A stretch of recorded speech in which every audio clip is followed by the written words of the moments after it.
Are you working? What kind of work do you do? This is the Punt and Pass Podcast. Welcome in to the Punt and Pass Podcast. I'm your host, Drew Butler, joined alongside my co-host, Jake Fromm. Be sure to follow us on social media at Punt and Pass on Twitter and Instagram. I'm at Drew Butler. He's at From Jake. puntandpass.com, the number one destination for all things college football. All right, it is officially November. We said it on Monday's episode, just 4 short weekends left of the college football regular season. It is crazy. The first rendition of this year's college football playoff rankings were released last night. We've got a couple of other crazy storylines to catch everybody up on in 3 and Out. Then, of course, we'll go inside the 5. We got some great games coming up this weekend. It's week 10. Jake Fromm, what's up, brother? Man, what's going on? Pumped for tonight, college football playoff rankings. Man, I can't believe there's only 4 games left to the college football season. It's crazy. It's happening fast. We got a lot to talk about, and I'm excited. Yeah, I'm excited as well. So let's go ahead and dive right into it. First things first, though, this episode of Punt and Pass is presented to you by our awesome partners over at Prize Picks. Be sure to download the Prize Picks app, use the promo code PUNT, P-U-N-T, PUNT, or go to prizepicks.com, sign up, use the promo code PUNT. If you look at the top charts of sports apps on all of Apple and Android, Prize Picks is right at the top. Phenomenal work by the boys over at Prize Picks. We appreciate you getting active on Prize Picks as well. Again, promo code is PUNT. That is a 100% deposit match up to your first $100, and the sports equinox is upon us. All major sports are going on right now in America. We live in a great country, people. College football is here as well. College basketball starts up next week. Also, dude, it is the best. Prize Picks is the best. You can win up to 25x your money. All you have to do is pick 2 to 6 players. You can do cross-sport entries as well and predict that they will go more or less than their Prize Picks prediction. Prize Picks is the best. Download the app. Use the promo code PUNT. You get a 100% deposit match up to your first $100. All right. College football playoff rankings were released last night. This is first down of 3 and Out. And look, you and I talked about this on Monday, Jake. Weren't going to be too surprised if Georgia was not the number 1 ranked team. And guess what? They were not. Ohio State opens as the top seeded team in the first set of college football playoff rankings, followed by number 2, Georgia, number 3, Florida State, number 4, Washington. Thoughts? Yeah, it's almost like the only thing that we knew with certainty was that they did not want to put Georgia at number 1. For whatever reason that is, I don't know. The Ohio State thing, I don't think anybody in the country believes that they're the best team in the country. But totally agree. But they do have those 2 signature wins versus Penn State, and the other one I'm blanking on. Who's the other big win they had? Notre Dame. And Notre Dame. Yep. So they have those 2 big wins. And so, where are they going to put the emphasis on strength of schedule? That's where they wanted to put it. And that's why you see Ohio State at number 1. Yeah, no surprise there. I really like Florida State. I think Florida State is one of the best teams in the country. I really do. For whatever reason, I have happened to watch a lot of their games this year. They have a very balanced offense, a great quarterback, a good run game, a physical defense. They should, knock on wood, go undefeated in the ACC. And I think the committee would have a very hard time leaving them out of the college football playoff. We've talked about it almost ad nauseum at this point. The Pac-12 could eat themselves alive over the last month of the regular season. And then the Big 12, they've got some uphill climbing to do, but I think generally speaking, the top 4 teams are what we expected. And look, what we've learned is that who cares? It's the first rankings. I can promise you one team, one coaching staff, one fan base that's actually kind of happy that they weren't ranked number 1 is, of course, the Georgia Bulldogs.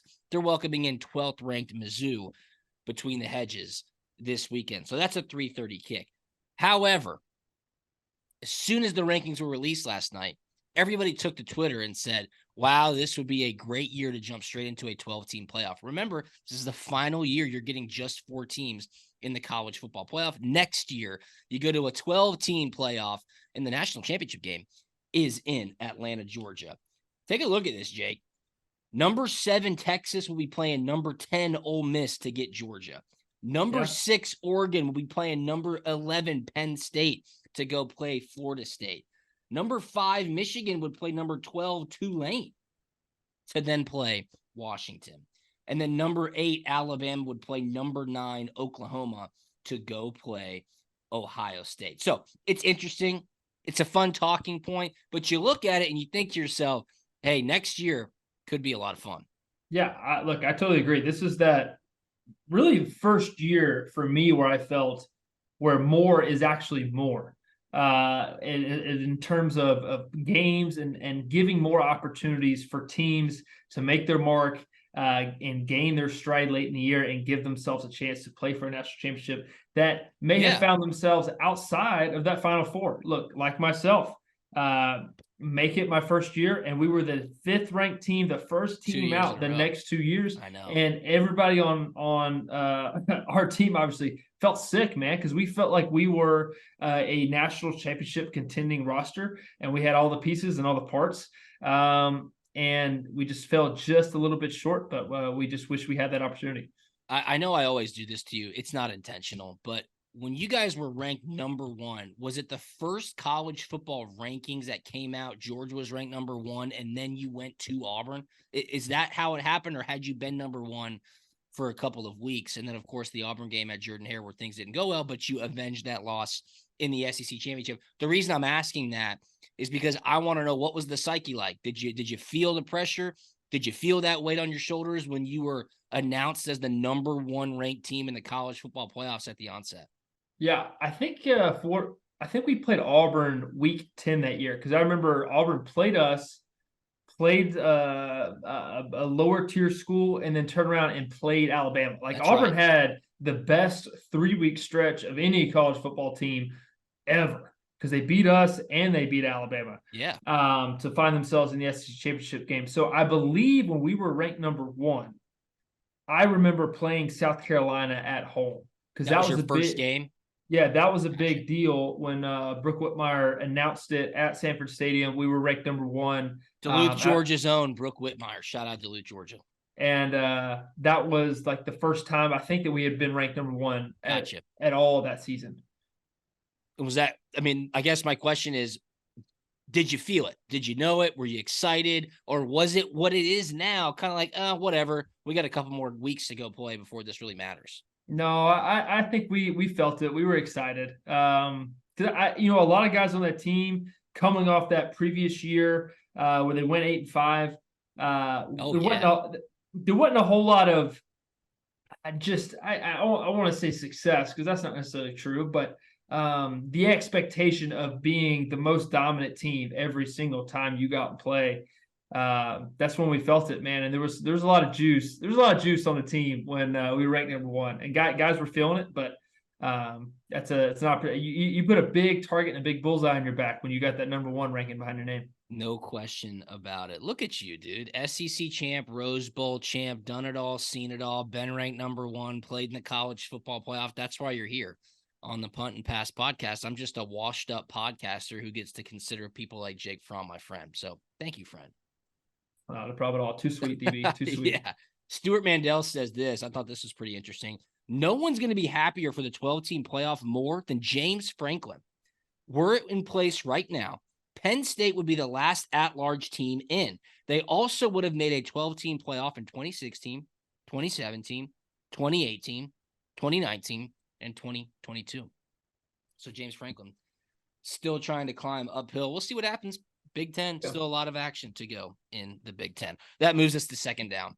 We've got to touch on this Connor Stalions character. The sign stealing scandal that's currently going on at Michigan. It seems like something new happens every single day. I'm impressed. Hammy, Liam, if you're watching, put in the Anchorman clip where Ron Burgundy says, "Did you just eat a whole wheel of cheese?" I'm not even mad. I'm impressed. At this point, I'm just impressed by what this guy has been able to do. It came out yesterday that it looks like Connor Stalions was on Central Michigan's sideline in Central Michigan team-issued coaching gear, wearing sunglasses, which may or may not have had a camera in them, scouting Michigan State in the flesh. This guy is a true savage. This guy did not take no for an answer. He turned over every stone possible to get a competitive advantage. And for whatever reason, he just felt like he didn't need to hide. Wearing sunglasses at night, having a little blue light on the corner of the sunglasses to essentially say, yes, I'm recording. And it looks like 99% sure it was probably him on the sideline, Jake Fromm. I mean, unbelievable. Like, how broad does this reach? Who is all in on this? If we're getting that kind of clearance to another team, I mean, what's going on here? Like, is he his own private contractor? And I mean, he's going out and he's collecting as much data, signs, and collecting them all and just dishing them out for anybody who's available for pay. It's really fascinating. And what's going to happen? I have no idea. If it's up to the NCAA, nothing will happen for years and years and years. Jim Harbaugh will be long gone. Michigan may or may not have to deal with some sort of sanctions. But scouting in person an opponent during the season is a violation of an NCAA rule. It seems like if they have concrete evidence that he was doing that, they could come down with a pretty swift decision. Will that happen?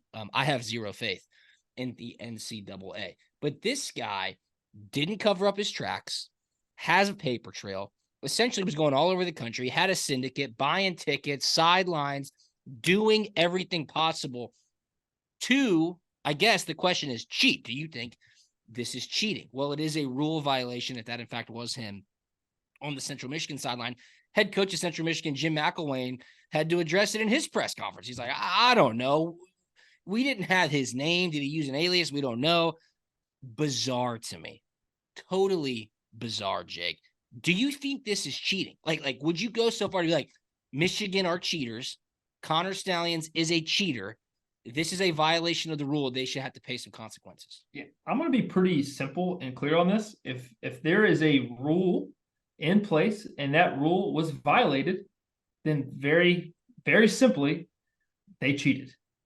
And they need to be punished, and there needs to be repercussions for their actions. And the NCAA, the Big Ten, somebody's got to come down hard on this. Because I think there's a lot more legs to this than just what we're seeing, and I think a lot more will come out on this as well. Okay. I've got a development that I need to unpack right here on the podcast. Do you want me to take you for a ride? Dude, I am all ears, my friend. All right, strap in, buckle up. Shout out to my close friend Tony Morelli, who, full disclaimer, is a gigantic Tennessee fan. He comes over last night to trick or treat. He brings his daughter over as well. We're having a good time. We're drinking a cold beer. Kids are running around.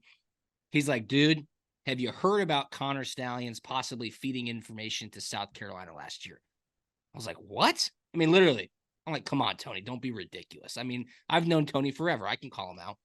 He's like, no. This is real deal information.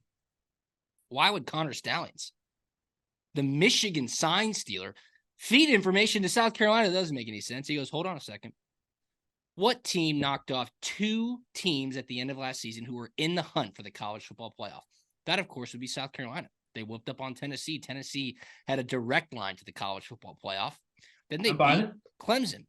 Clemson had a direct line to the college football playoff. Here's the recap. It has been confirmed. Connor Stalions filmed Tennessee and Clemson sidelines during last season for signs. All of a sudden, South Carolina, who didn't even score an offensive touchdown the week before they hung 63 points on Tennessee. They scored 6 points, 2 field goals against Florida. The week before they scored 63 points against Tennessee. Knock off the Vols. They looked unstoppable. Then they turn around the next week. They knock off Clemson. Even more so, in that South Carolina game, I will tweet this out. It is tried, true, and confirmed. During the TV broadcast, Holly Rowe, the sideline reporter, she says to the booth on ESPN, hey guys, interesting development here from the sidelines.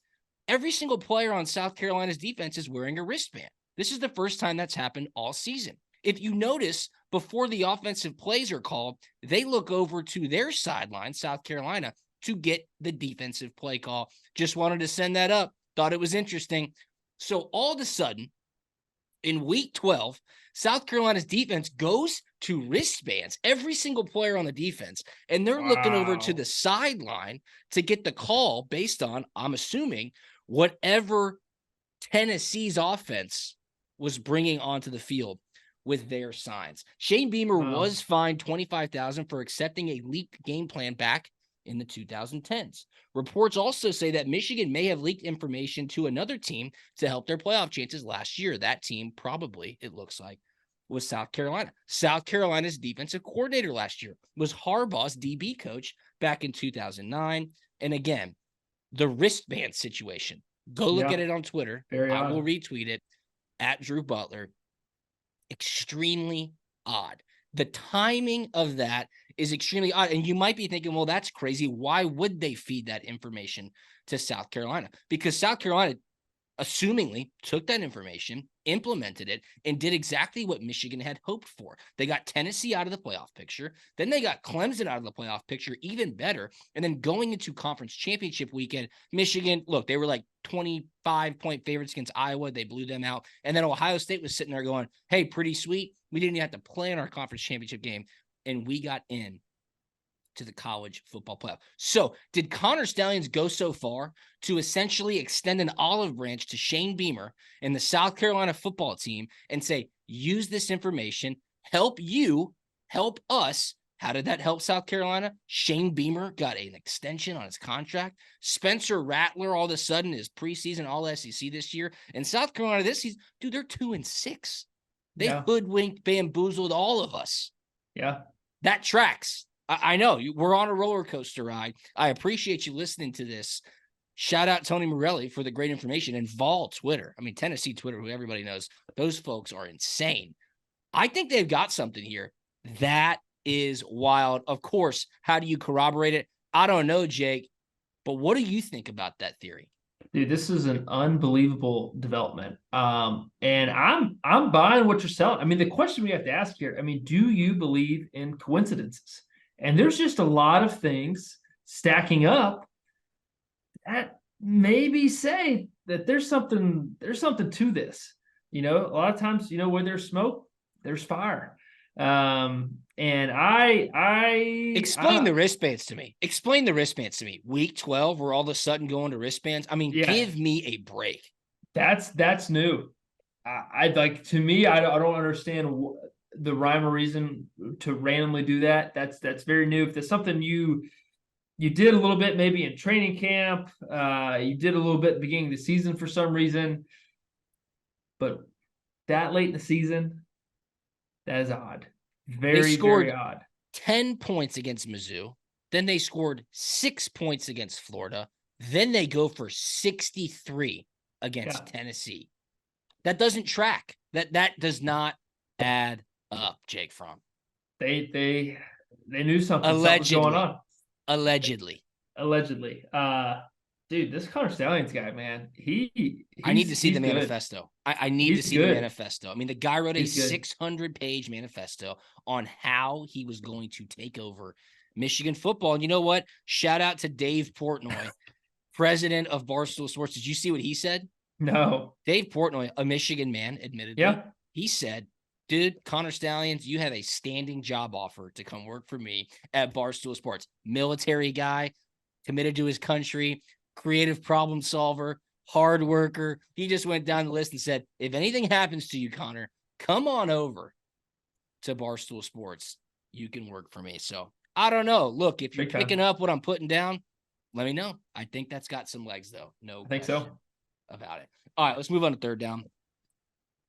The punt and pass mush, if you want to call it that. The punt and pass.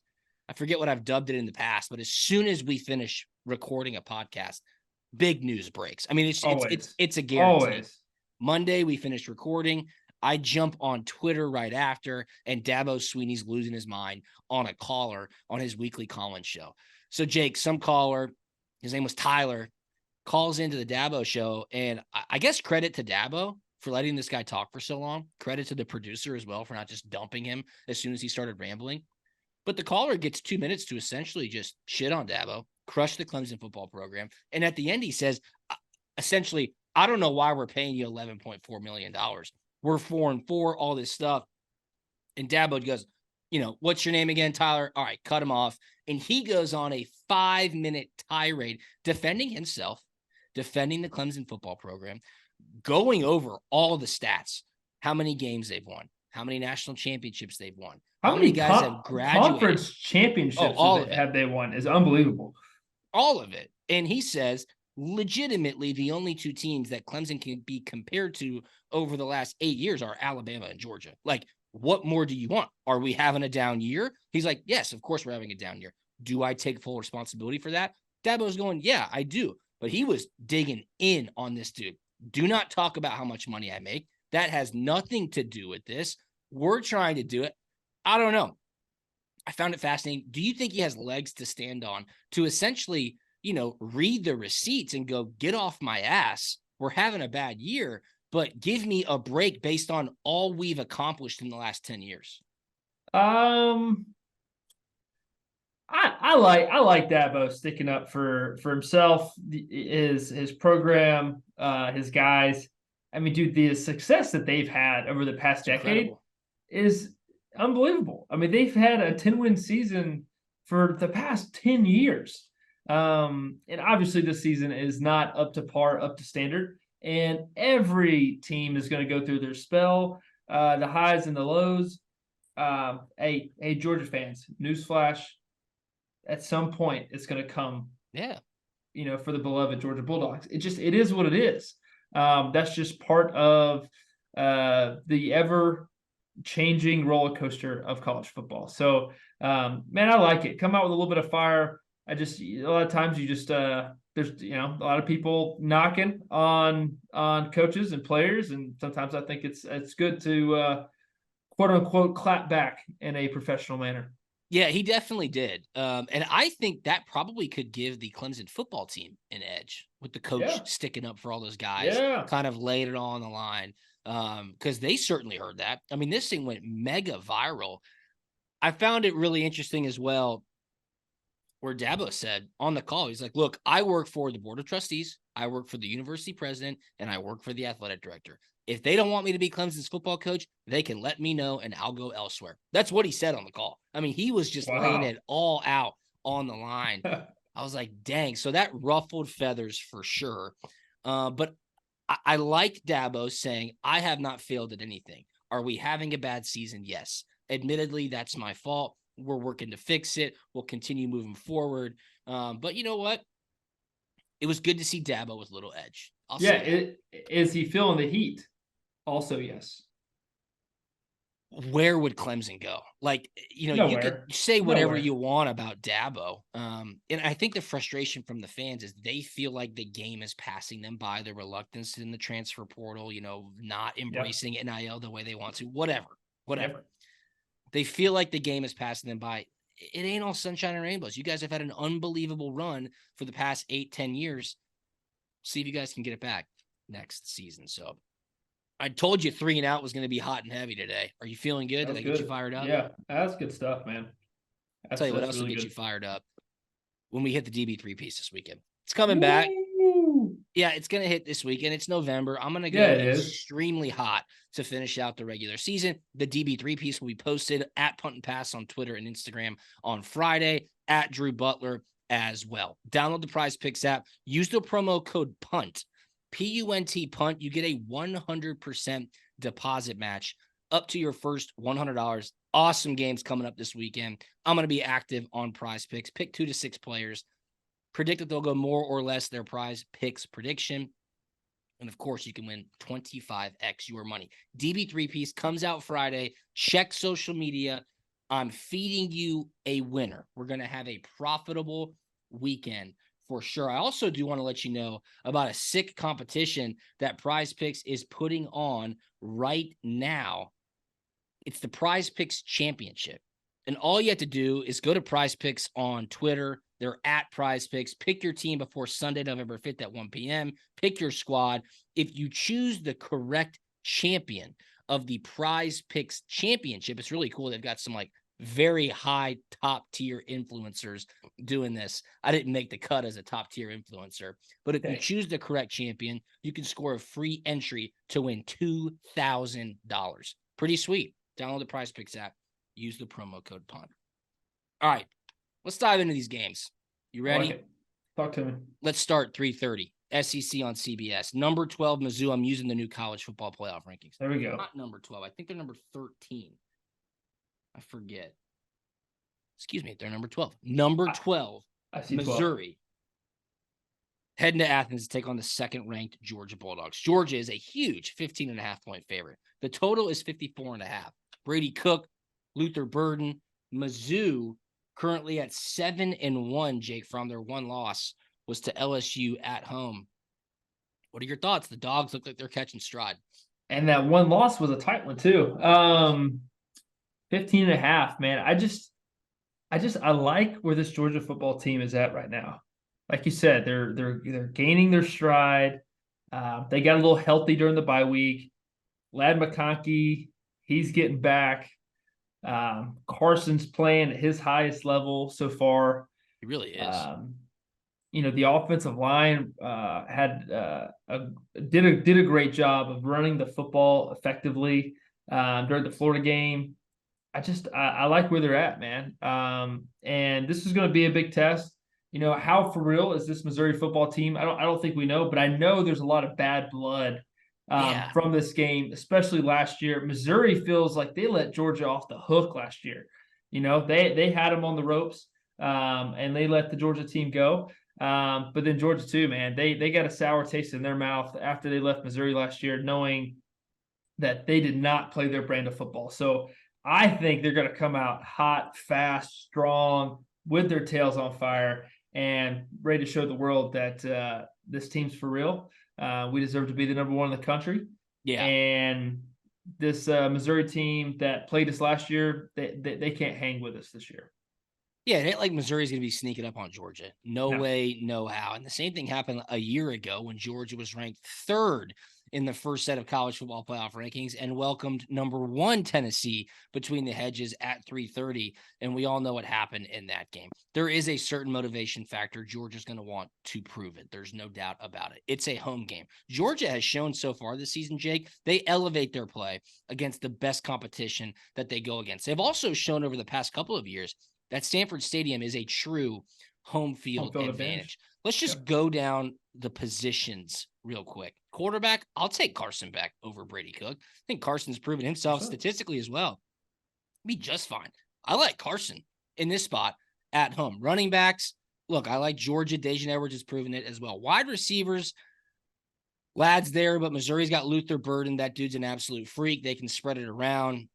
That's where maybe they could get exposed depending on the style of game plan Mizzou comes out with. It's coming down to the trenches. I'm just going to tell you that right now. Missouri's defensive line, fast, physical. Can Georgia's O-line hold their own?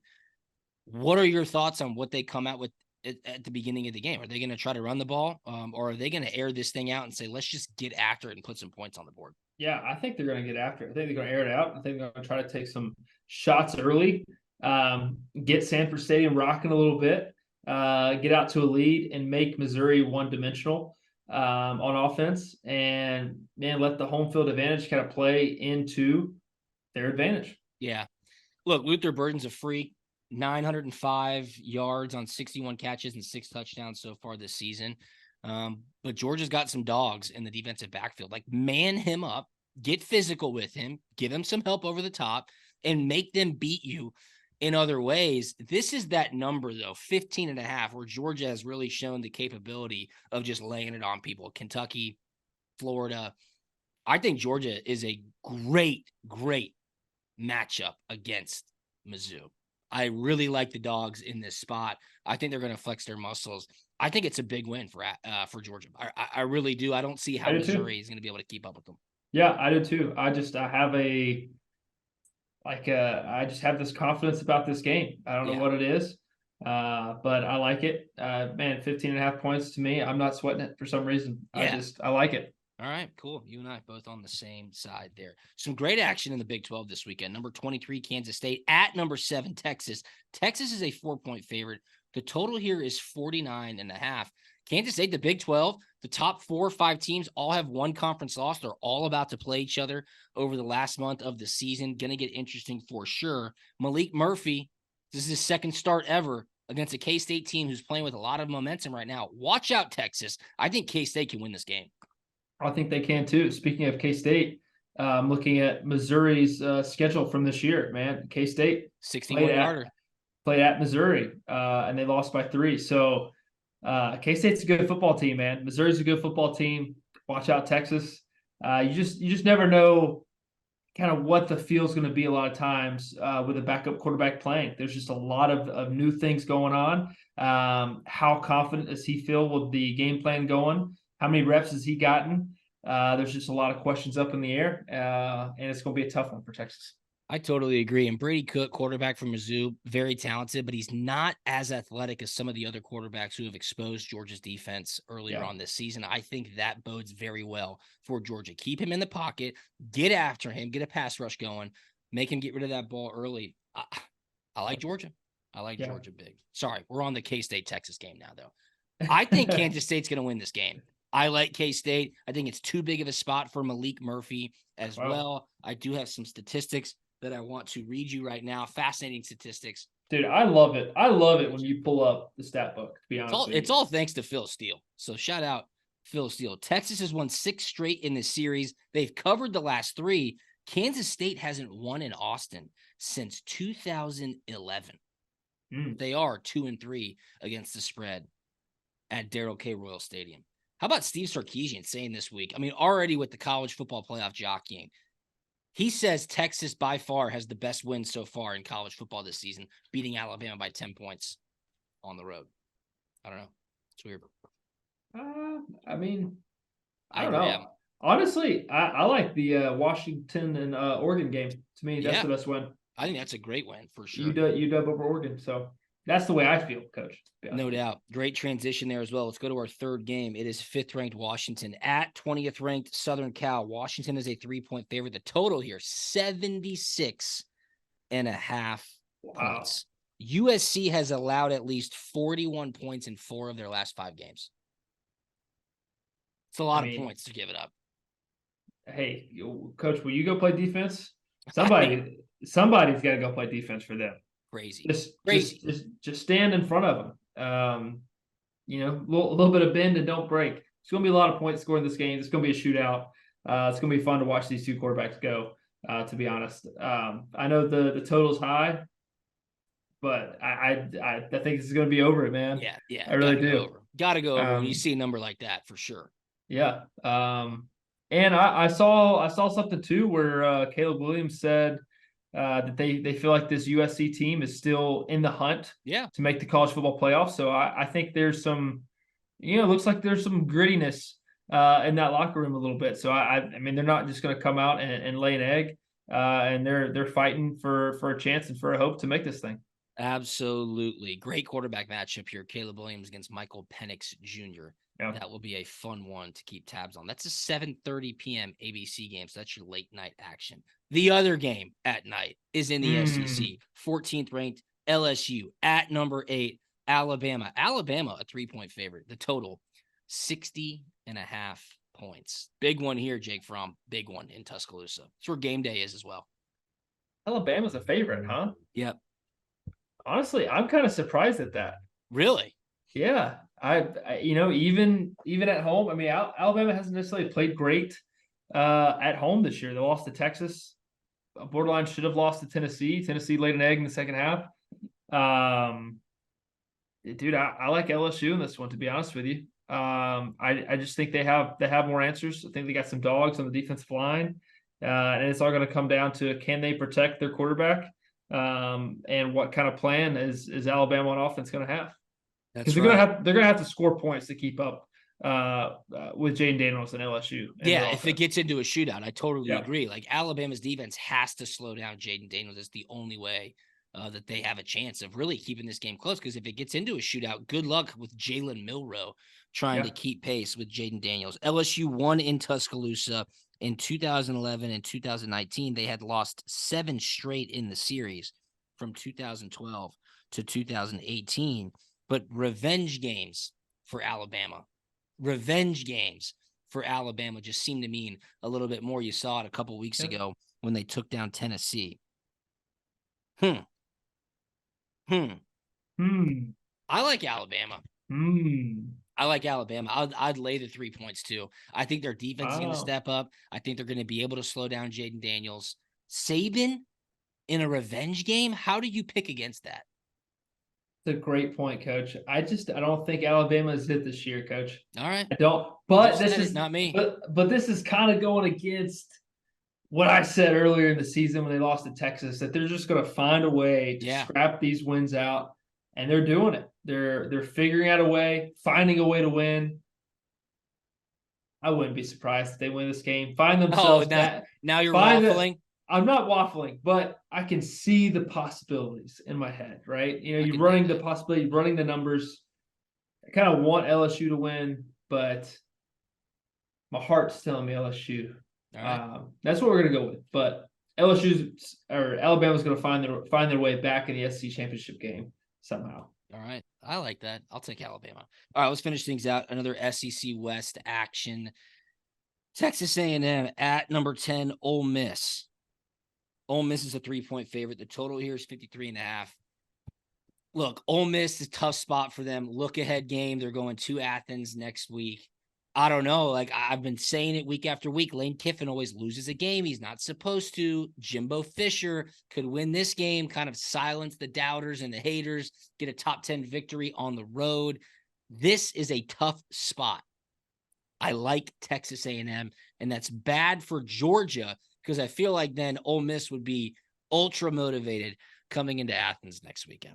Thoughts? Yeah, Adam, though, just want that the next week, Georgia Ole Miss game. I just want that to be a big game. So I want Ole Miss to win. And I didn't click on the clip, but I believe Lane Kiffin was at a presser and was saying something hot about Jimbo and Texas A&M, about how there's a lot of talent over there. Not a whole lot of results, something along those lines. Lane doing Lane things. Lane being Lane. So Texas A&M is going to be motivated.